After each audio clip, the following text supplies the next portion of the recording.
Bueno, buenos días, buenas tardes a todos. Eh, Vamos a continuar con los videos de uniones abulonadas, tocando cada vez más los aspectos que tienen que ver con las especificaciones reglamentarias ante los distintos tipos de falla. Este sería el cuarto, estimo que faltan aún dos más para terminar uniones abulonadas y luego tendríamos dos más de uniones soldadas. Como hemos mencionado previamente, este es mi proyecto para la cubierta metálica de un local de esquina. ¿Cómo voy a vincular las cableadas entre sí? ¿Sí? Lo calculé y lo modelé espacialmente con un software de los que disponemos hoy por hoy. La pregunta a continuación es, perfecto, estas secciones resisten las solicitaciones adecuadamente, verifiqué las condiciones de servicio. Ahora, para fabricar y montar la estructura en su lugar, ¿cómo voy a concretar esta estructura espacial? Entonces, como ya lo hemos mencionado, especificar esto en los planos es muy importante, tan importante como la etapa anterior que mencioné, para que el grado de seguridad de la estructura sea el adecuado. Continuando con los modos de falla, vamos a hablar ahora de la resistencia de diseño al aplastamiento en agujeros de tornillos. Entonces, lo que observamos es que dos chapas unidas con cubrejuntas, con bulones, como observamos a la izquierda, cuando están solicitadas a tracción, se va a producir un contacto, si no son de deslizamiento crítico, de la espiga del tornillo contra la chapa misma de vinculación o las chapas. La situación de falla se puede generar por una rotura física o también no necesariamente se necesita la rotura física. También puede ocurrir que la falla se origine por una deformación excesiva, como visualizamos en la foto de la derecha, donde los agujeros han sido deformados en exceso y la pieza ha perdido su función. El material de la chapa sometido a aplastamiento, como está confinado y no se puede fracturar en algunas circunstancias, puede definirse entonces en estos casos la falla del aplastamiento en forma arbitraria sobre la base de cuánto se vuelve excesiva la deformación debido a dicho aplastamiento. Vamos a ir profundizando este tema, pero el modo real de falla por aplastamiento depende de la distancia libre LC que hay entre dos agujeros consecutivos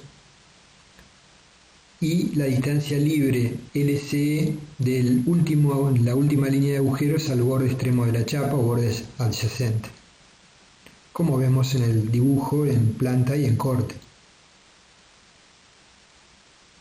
Recordemos que P es el paso y G es el gramil. Entonces esto es intuitivo. El modo real de falla al aplastamiento va a ser función de la distancia libre LC entre agujeros consecutivos y en función de la misma se pueden producir dos fenómenos diferentes, que son los que visualizamos en el dibujo en planta a la izquierda. La primera situación que se puede dar es que para grandes valores de LC el agujero se deformará en forma excesiva, generando la falla de esa manera, sin falla física. La segunda opción es que si la distancia LC es pequeña, se desgarra el extremo de la chapa conectado y se produce la falla física.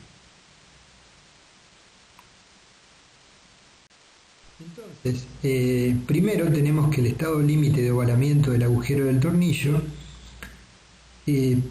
¿cómo lo definimos? La distribución real de esfuerzos de aplastamiento no la conocemos con certeza. Sí suponemos, y esto como una aproximación razonable, que se pueden considerar distribuidos uniformemente las tensiones en la zona de contacto bulón y chapa, donde la superficie resistente sería la zona rayada del dibujo de ancho D y espesor T, que es el espesor de la chapa. D es el diámetro nominal del agujero, D es el diámetro nominal de la espiga del tornillo, que es la que está haciendo contacto, y T es el espesor de la chapa. Ensayos han demostrado que se desarrollan elongaciones en los agujeros menores a 1/4 de pulgada para valores nominales de tensiones de aplastamiento de hasta 2,4 FU, donde FU es la tensión de fractura del acero, para bulones de agujeros estándar o sobredimensionados. Entonces acá vamos a tener que fijar un criterio para establecer a partir de qué deformación la estructura queda fuera de servicio. Asimismo, pruebas realizadas demuestran que la elongación total en un agujero estándar con tensiones de aplastamiento de hasta 3 veces FU se encontraban en el orden del diámetro del bulón. Por otra parte, para agujeros de ranura larga, con la dirección larga normal a la dirección de la carga, se incrementa la deformación y por lo tanto la tensión de aplastamiento se debe limitar a un valor no superior a 2 veces FU. Tenemos que, si la distancia LC libre entre dos agujeros consecutivos es mayor de 2 veces D, el diámetro de la espiga, la resistencia al aplastamiento de la chapa depende del estado límite de deformación o ovalamiento del agujero del bulón o tornillo.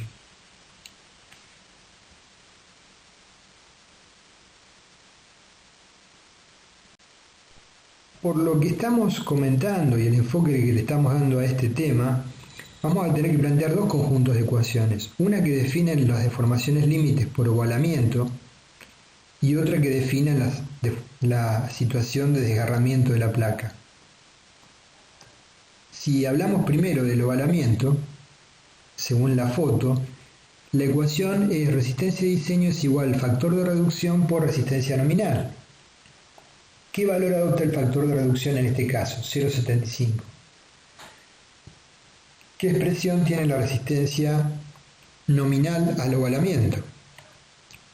Es igual al diámetro del tornillo por el espesor mínimo de las chapas a unir por la tensión FU de fractura por una constante C que va a depender de las características de la unión. Si la deformación no es condición de proyecto, la estructura no es crítica, C es igual a 3.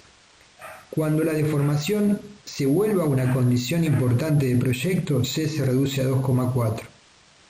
Y para agujeros holgados u ovalados, C se define como un mínimo igual a 2.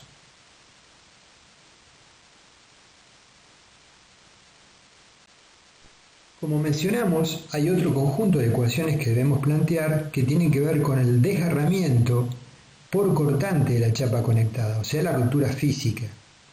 Como vemos en el dibujo, si hubiera un solo bulón que vinculara ambas chapas, el borde del agujero distante a una superficie LC del borde libre, entonces la resistencia nominal Rn, ¿cómo la vamos a plantear? Si la distancia del agujero al borde es relativamente pequeña, puede producirse la falla de la unión por desgarro del extremo de la chapa conectada.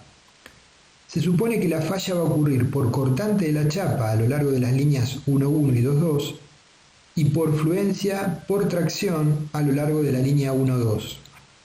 Si en forma conservadora consideramos nulo el aporte de la zona de tracción 1,2, tenemos la siguiente ecuación. Ecuación que tiene que ver con la cantidad de líneas de bulones alineados que haya, por supuesto, porque hay una distancia de desgarramiento del borde del bulón extremo al borde libre de la chapa y hay una distancia, una superficie física de desgarramiento entre bulones internos. La distancia que define el bulón extremo al borde de la chapa es LE y la distancia entre bulones internos S.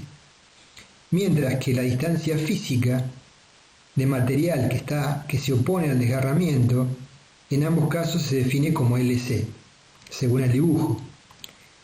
LC para una fila de bulones interiores sería S menos DH, bulones interiores, y LC para un bulón extremo es LE menos un medio de DH, bulones exteriores. Teniendo en cuenta lo que dijimos, la resistencia nominal se puede plantear, viendo el dibujo ahora de la derecha, como dos superficies laterales que tienen un espesor T y una longitud LC. Y la tensión de falla al desgarramiento se define como 0,6 de FU. Entonces Rn es 2 por 0,6 de FU por T por LC, o sea, 1,2 de FU por T por LC. Y esto es la resistencia por Boulon. Esto está extraído no del CIRSOC 301, sino de la recomendación CIRSOC 305.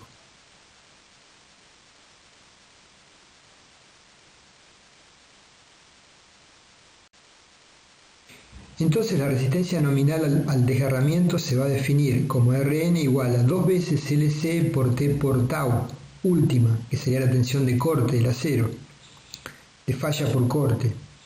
El valor del esfuerzo de rotura por corte lo podemos estimar como 0,7 de FU según el CIRSOC, ya no recomendación, sino el CIRSOC 301-2005. Entonces, si adoptamos como tensión tau última de desgarramiento 0,7 de FU, algo diferente a lo que vimos recién, la resistencia nominal va a ser 2 veces Lc por T espesor de las chapas por 0,7 de FU. Por lo tanto, la resistencia al desgarramiento por cortante de la chapa de unión de un tornillo extremo va a ser RD de diseño, resistencia de diseño es igual a Rn por Φ, es igual a 1,4 veces Lc por T por FU por Φ. Usualmente tenemos varios tornillos en fila. Para un tornillo interior, la resistencia de diseño de ese tornillo estaría dada en función del paso y de la separación física que haya de material LC interior, LCI. Entonces la resistencia de diseño para un tornillo interior estaría dada por la expresión 1,4 por Φ FU LC por T, donde LC se define como P menos DH. P es el paso menos DH, que es el espesor del agujero del tornillo, ¿sí? Es el espacio físico de material que no existe. O sea, la resistencia de diseño es igual a 1,4 de Φ por FU por T espesor de la chapa, que multiplica P menos DH, donde P es el paso. Cuando hay tornillos extremos e interiores, se suman ambos términos. Ambos términos aportan a evitar el desgarramiento. En resumen, si la chapa de unión es gruesa y las distancias a borde son grandes, la resistencia al aplastamiento será elevada y la falla se va a producir por corte en los tornillos. Por otra parte, si la chapa es delgada, se va a producir una falla que puede ser por aplastamiento, ya sea por excesiva elongación del agujero, las deformaciones, o por desgarramiento de la chapa si la distancia al borde es reducida. Este sería un cuadro resumen de lo que hemos venido viendo en los últimos dos videos. Entonces, ya si consultamos lo que dice al respecto el reglamento CIRSOC 301-2005, establece que la falla por desgarramiento de la chapa está definida por una expresión de resistencia nominal en función del criterio de deformación. Si la deformación no es condición de proyecto, Rn es igual a 1,5, no 1,4, por T por Lc por Fu. Si la deformación es condición de proyecto, Rn es 1,2 por T por Lc por Fu. Y en el caso de agujeros holgados u ovalados, la resistencia nominal es 1 por T por Lc por Fu, porque en ese caso habría menos material que confine al material que está sufriendo el efecto de aplastamiento. La deformación que evaluamos se considera para el nivel de carga de servicio. Como de las dos condiciones, ovalamiento y desgarramiento, prevalece la menor, entonces el resumen de lo que establece el capítulo J del reglamento 301-2005 es lo que vamos a ver a continuación. Cuando la deformación alrededor del agujero para cargas de servicio sea consideración de proyecto, la resistencia nominal es la menor de la condición de desgarramiento 1,2 de LCT por FU por la conversión de unidades 10 a la menos 1, menor o igual que la condición de ovalamiento, 2,4 T por T por FU por 10 a la menos 1. Ahora bien, cuando la deformación alrededor del agujero para cargas de servicio no sea una consideración de proyecto, la resistencia nominal va a ser la menor de las dos. De ovalamiento, Rn es igual a 1,5 dLc por T por FU por 10 a la menos 1, o, no sé si dije ovalamiento, me equivoqué, la primera condición es la de desgarramiento. La segunda condición es la de ovalamiento, menor o igual que 3 por D por T por FU por 10 a la menos 1. Y finalmente, la condición más crítica, para un bulón en una unión con agujeros ovalados largos, con eje mayor normal a la dirección de la fuerza, ambas condiciones serían Rn igual a 1 por Lc por T por FU por 10 a la menos 1, desgarramiento menor o igual que 2 por T por D por FU por 10 a la menos 1. Entonces, este es el conjunto de ecuaciones que tendremos que verificar, o sea, siempre van a ser dos, ¿sí?, en función de la condición de deformación para el nivel de carga de servicio. La menor de las dos nos va a dar la resistencia mínima para este tipo de falla. Por supuesto que, al igual que otras normativas, establece ciertas condiciones en la tabla J34, que son distancias mínimas a borde y entre agujeros. Distancias mínimas a bordes para agujeros normales con bordes cortados mecánicamente. El dB mínimo es 1,75 veces D o el valor de la tabla J34. Con bordes laminados o cortados a soplete, el dB mínimo es 1,5 D si D es menor que 30 milímetros o 1,25 de D si D es mayor que 30 milímetros, o en su defecto el valor mínimo que establece la tabla J34. Con respecto a la separación mínima entre centros de agujeros consecutivos alineados, ¿sí?, la distancia mínima S entre los centros de los agujeros normales holgados será 3 veces el diámetro nominal del bulón. Para agujeros ovalados, la distancia mínima S entre centros de circunferencias extremas adyacentes será 3 veces el diámetro nominal del bulón. Para el cálculo de la resistencia al aplastamiento tendremos que consultar la sección J310. Y ahí de la figura podemos visualizar la nomenclatura con el cual definimos dB, S, C y P. Y bueno, y también G, que es el gramil, como hemos mencionado. Para configuraciones simples como la de la izquierda, configuraciones un poquito más complejas como la de la derecha, donde hay tornillos alternados.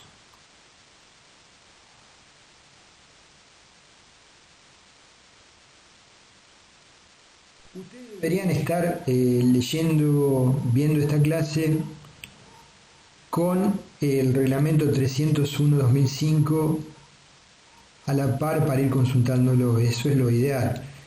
Entonces esta es la tabla J34 que establece distancias mínimas al borde en milímetros con centros de agujeros normales al borde de la parte conectada, de la cual hemos obtenido los valores previos, ¿no?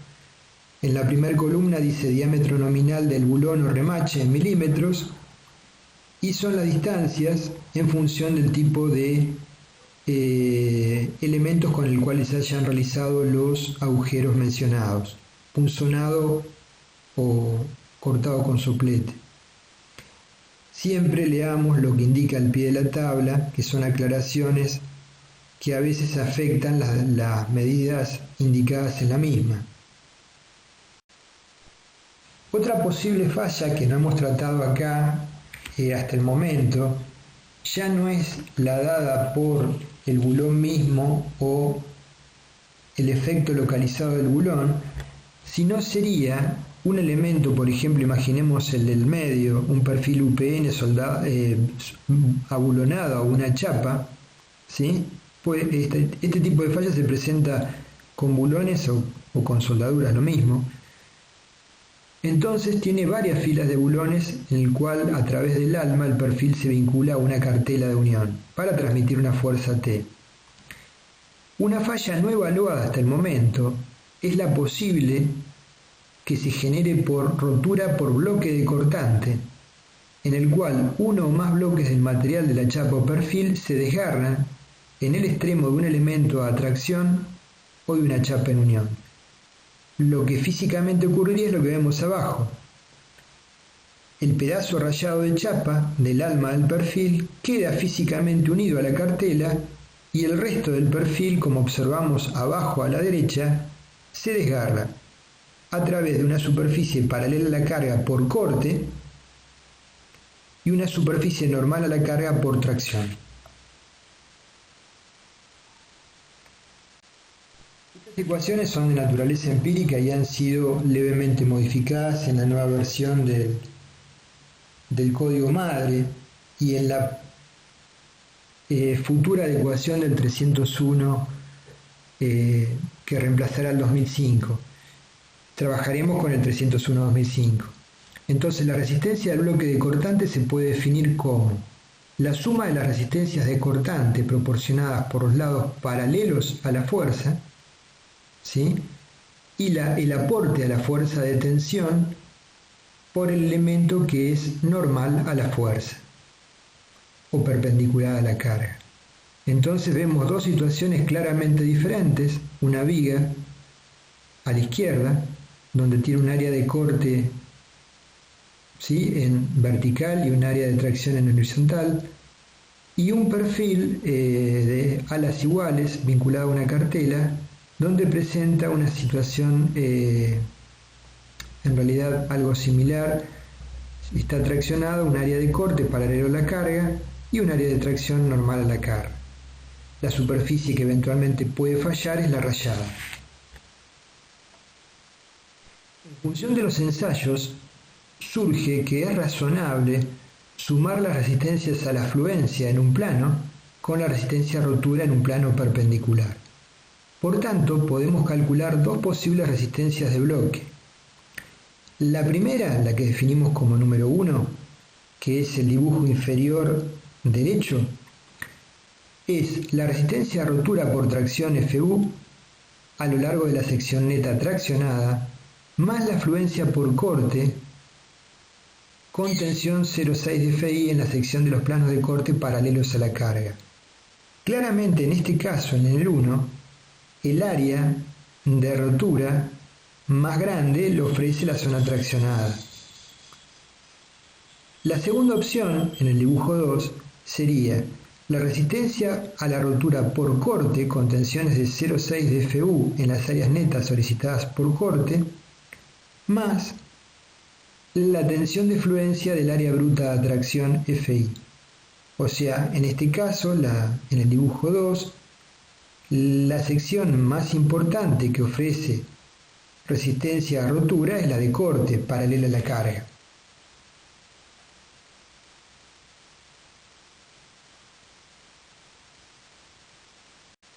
Justamente de los ensayos se ha evaluado como razonable que la expresión que controle el diseño es la que produce la máxima fuerza de rotura. En el caso A, la fuerza total es resistida principalmente por el bloque de corte, de tal forma la rotura por corte y no la fluencia por corte es la que controlará la falla.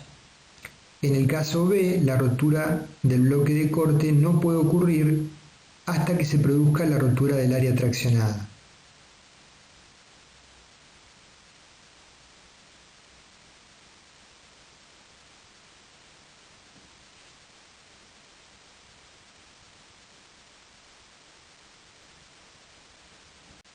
Entonces, más allá de que después vamos a realizar ejercicios de aplicación numéricos donde pueden fijar estos conceptos, las expresiones de diseño a rotura por bloque de corte del CIRSOC 301/2005 está dada por la expresión Φ por Rn, donde Φ vale 0,75 y Rn es 0,6 de Fu por ANB, ¿sí?, el término de rotura por corte, por 10 a la menos 1, donde aclaro que ANB es el área neta solicitada por corte en centímetros cuadrados.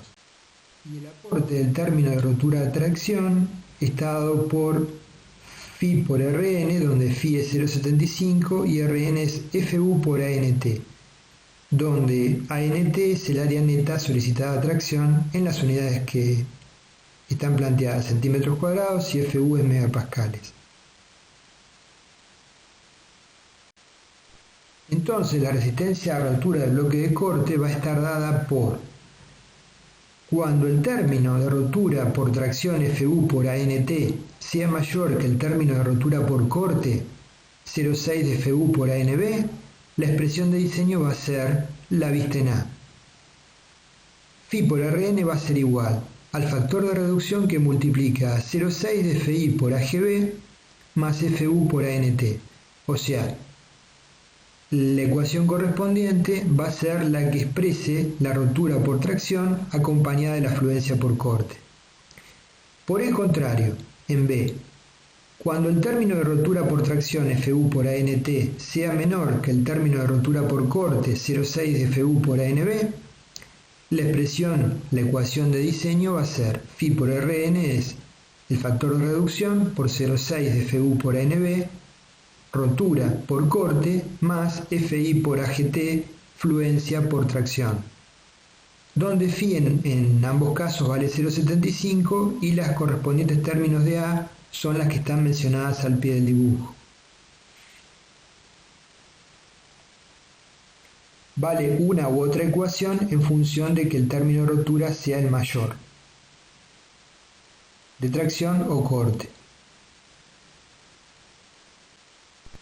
Entonces, repasando las expresiones que vimos, para definir la rotura del bloque de cortante tenemos, según el término de rotura que predomine, que sea el mayor de rotura de tracción, Fu por ANT, o por el contrario, el término de rotura por corte 0,6 de Fu por ANB, será la ecuación correspondiente a aplicar. En la foto inferior derecha observamos una falla de este tipo, en donde se observa el desprendimiento del bloque de la chapa traccionada, donde ha quedado vinculado a la cartela mediante los bulones correspondientes el bloque interno del elemento. Naturalmente, aparte de verificar o de plantear las verificaciones que hemos venido mencionando, en cualquier elemento traccionado, como hemos visto en la clase correspondiente a elementos traccionados, hay que verificar la falla por fluencia en la sección total fuera de la unión, donde Pn es igual a Fi por Ag y el factor de reducción correspondiente es 0,9, asociado con una falla dúctil, y en la zona de vinculación hay que verificar la falla por fractura en la sección neta, donde Pn es Fu por Ae, donde Ae era la sección neta efectiva que vimos en tracción, y Φt es 0,75. Acá se observa o se visualiza una falla en la sección neta por tracción. Entonces, repasando conceptos, tenemos un elemento traccionado vinculado a dos cubreplacas, como el que observamos en la figura.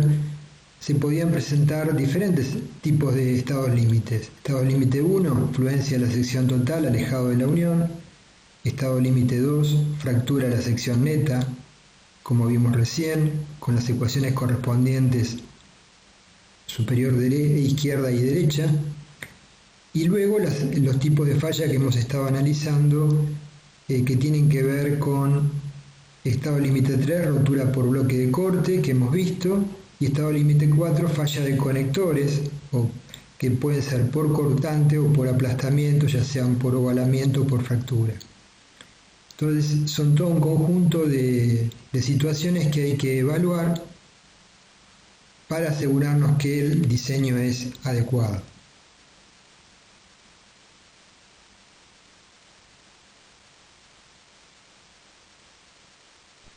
Entonces, como resumen de lo que hemos estado expresando, los estados límites mencionados como 1 y 2 los vimos en la clase de tracción, y acá en estos audios de uniones hemos estado mencionando los tipos de falla 3 y 4.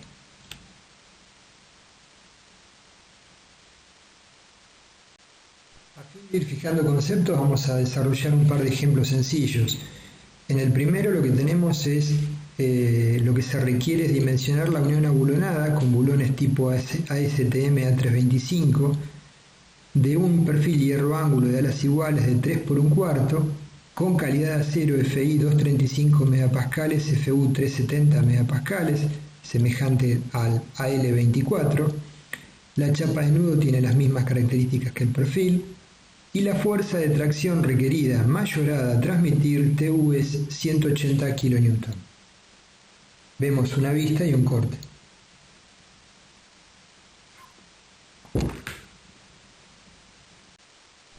En principio vamos a estimar la cantidad y disposición de los bulones, y el diámetro de los mismos, tentativamente, y luego verificaremos ese anteproyecto. Estimamos utilizar 3 bulones de 5 octavos, el espesor de la chapa, como sabemos, del perfil y de la chapa de la cartera es de 1/4. Las características del perfil de 3 por 1/4 son 9,27 cm², la sección total, el radio de giro mínimo 1,50 y el espesor, como dijimos, 6,35. Adoptamos agujeros normales y de la tabla J33 la dimensión nominal del agujero normal es 17,5 milímetros. La disposición tentativa sería el primer bulón, el baricentro del mismo al borde es 35, entre bulones 75, y así trabajamos con 3 bulones en fila en principio. Respecto a de dónde obtenemos esa dimensión para un agujero de características normales, de la tabla J33 entramos con bulones en pulgadas 5 octavos, el diámetro del agujero es 11/16 de pulgada, ¿sí? DH 17,5 milímetros. De esta tabla hemos obtenido esa dimensión.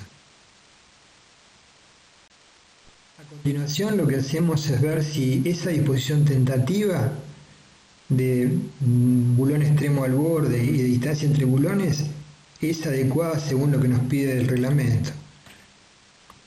Entonces, el diámetro de cálculo es 2 milímetros más que el diámetro nominal del agujero, por lo tanto el diámetro nominal es 17,5, el diámetro de cálculo, ¿sí?, va a ser 17,5 más 2, 19,5, adoptamos 20, ¿sí?, 2 centímetros. Verificamos separaciones y distancias mínimas y máximas. La mínima es 3D, 3 por 1,6, 4,8 centímetros, menor que 7,5, cumple. La máxima es 24 veces el espesor de placa. 24 por 0,635 es 15,24 y menor que 30, por lo tanto cumple también. Con respecto a la distancia al borde mínima es 1,75D, 1,75 por 1,6 es igual a 2,8, menor que 3,5, cumple. La distancia máxima es 12 por el espesor de la chapa, 7,62 mayor que 3,50, también verifica. O sea que en principio esta disposición que estamos adoptando sería razonable para empezar a hacer números. La unión es una estructura no muy comprometida, se va a verificar como una unión tipo aplastamiento, es decir, no vamos a considerar el efecto de la pretensión en los tornillos. Veremos en futuros audios cómo se considera esa situación, todavía no la hemos analizado teóricamente. Suponemos que la rosca está excluida del plano de corte y por lo tanto la resistencia al corte en uniones tipo aplastamiento FB para bulones A325 con la rosca excluida de los planos de corte tercer renglón es 415 megapascales y el factor de reducción 0,75. Entonces el paso siguiente sería sacar la resistencia de diseño del corte por bulón. Es Φ por Fn por AB por 0,1 la constante de conversión de unidades. Reemplazando, AB es 1,98 cm², Fn es Fb igual a 415 megapascales. Tenemos que la resistencia al corte por bulón RD es 61,62 kN. Como son 3 bulones, es 3 veces 61,62 es 184,88 kN, mayor que 180. O sea, respecto al corte, el diseño que hemos planteado verifica. Vamos a hacer ahora la correspondiente verificación al aplastamiento. Como la condición que planteamos son agujeros normales y consideramos en el proyecto la deformación alrededor del agujero para cargas de servicio, adoptamos la ecuación de las que vimos, Rn igual a 1,2 dLc T por Fu por 0,1 menor o igual que 2,4 de D por T por Fu por 0,1 por Boulon. Entonces, verifiquemos primero la condición propia de desgarramiento, que es la del término izquierdo. Para la unión, la resistencia al aplastamiento de la chapa es la suma de las resistencias al aplastamiento de la chapa en todos los agujeros de la unión. Entonces, Rn1 sería 1,2 por 1 por el paso 3,5 neto menos 1,8 de 0,5 más 2 veces 7,5 menos 1,8 por el factor de conversión de unidades 0,1 por Fu 370 por el T, que es el espesor de la chapa. El valor que nos da es 394,7 kN. La resistencia disponible es Φ por Rn. 0,75 por 394 es 2,96 kN. O sea que la verificación al aplastamiento, tanto sea ovalamiento como desgarramiento, es 2,96 la condición crítica mayor que 180. La cumple. La cumple si es que cumple la condición de ovalamiento, que es la condición de la derecha, que es la que vamos a verificar a continuación. La ecuación que tiene en cuenta la deformación, Rn2 es 2,4 por D por el espesor de la chapa por Fu por la conversión de unidades. Rn2 nos da 89,5 kN por cada uno de los bulones, son 3, por lo tanto la resistencia disponible es Φ por Rn2, es la resistencia unitaria por N bulones, 201,4, mayor que 180. Entonces sí, ahora podemos asegurarnos que ambas condiciones, la de desgarramiento y la de ovalamiento, las cumplen. Pasamos a verificar ahora la condición de rotura del bloque de corte. Para desarrollar esta verificación, planteando una superficie potencial de falla paralela a la carga que corte los ejes de los bulones, 3,5, 7,5, 7,5, superficie de corte, y una detracción que está entre el baricentro del bulón y el extremo del perfil, 3,62, entonces tendremos que definir ANB, AGB, ANT y AGT. Secciones netas y totales de corte, ¿sí? AGB, y de tracción, AGT. Entonces, reemplazando entonces en los términos FU por ANT y 0,6 de FU por NB, el mayor de los dos nos va a definir la ecuación de diseño a adoptar para hacer esta verificación.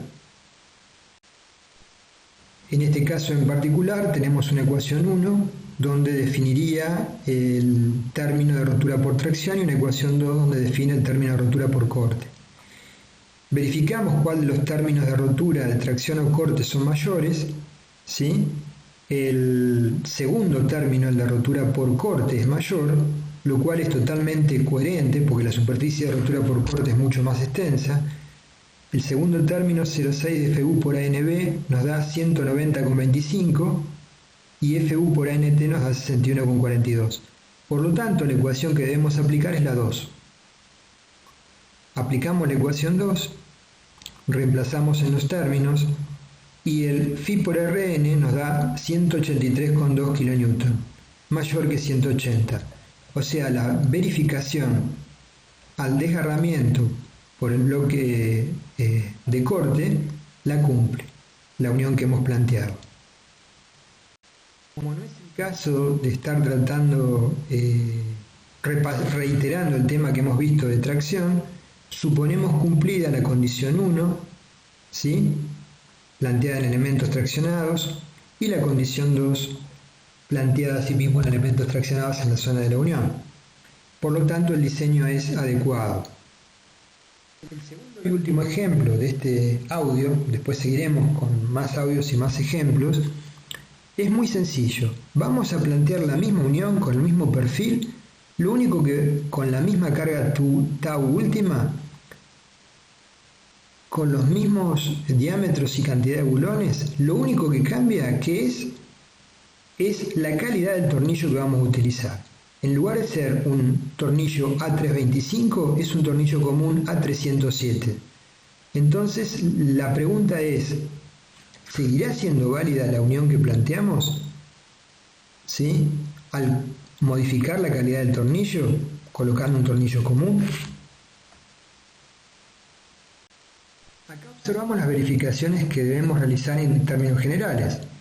Fluencia en la sección total del perfil. Si verificaba el anterior, tiene que verificar ahora, ok. Rotura en la sección neta eficaz del perfil, pasa lo mismo. Aplastamiento de las chapas, no hay ninguna consideración en particular porque si verificaba antes, verifica ahora. Rotura del bloque de cortante, pasa lo mismo. Lo único que no podemos aseverar que cumpla es la condición más crítica, en este caso, que es el corte en bulones, que es la que vamos a desarrollar. Volvemos a la tabla J32, buscamos bulones comunes tipo A307, primer renglón, y buscamos la resistencia nominal FB, 140 megapascales.